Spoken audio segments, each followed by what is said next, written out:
रानी लक्ष्मीबाई, झांसी की रानी, 1957 के भारत के प्रथम स्वतंत्रता संग्राम की सबसे प्रतिष्ठित नेताओं में से एक थीं। 1828 में मणिकर्णिका तांबे के रूप में जन्मी रानी लक्ष्मीबाई का विवाह झांसी के महाराजा गंगाधर राव से हुआ था। महाराजा की मृत्यु के बाद अंग्रेजों ने गोद निषेध नीति का सहारा लेकर उनके गोद लिए बेटे को सिंहासन का उत्तराधिकारी मानने से इनकार कर दिया और झांसी को हड़पने की कोशिश की।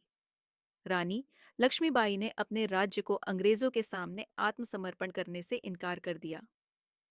उन्होंने एक सेना खड़ी की जिसमें पुरुष, महिलाएं और यहाँ तक कि आम नागरिक भी शामिल थे। उन्होंने अपनी सेना को युद्ध कौशल में कड़ी ट्रेनिंग दी और खुद भी युद्ध के मैदान में उतर गईं। वह अपनी वीरता के लिए जानी जाती थीं। घोड़े पर सवार होकर अपने बच्चे को पीठ पर बांधकर युद्ध करती थीं।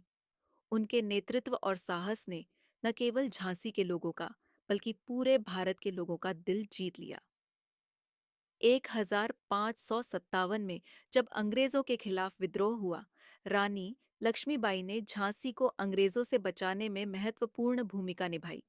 जब ब्रिटिश सेना ने झांसी के किले को घेर लिया, तो रानी लक्ष्मीबाई ने बहादुरी से लड़ाई लड़ी, लेकिन अंततः उन्हें किला छोड़कर भागना पड़ा।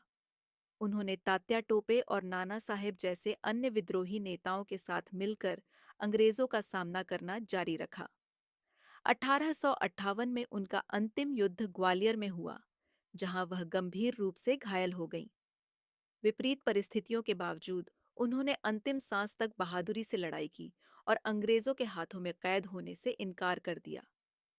उनके वीरतापूर्ण प्रयास और बलिदान ने उन्हें ब्रिटिश शासन के खिलाफ प्रतिरोध का राष्ट्रीय प्रतीक बना दिया।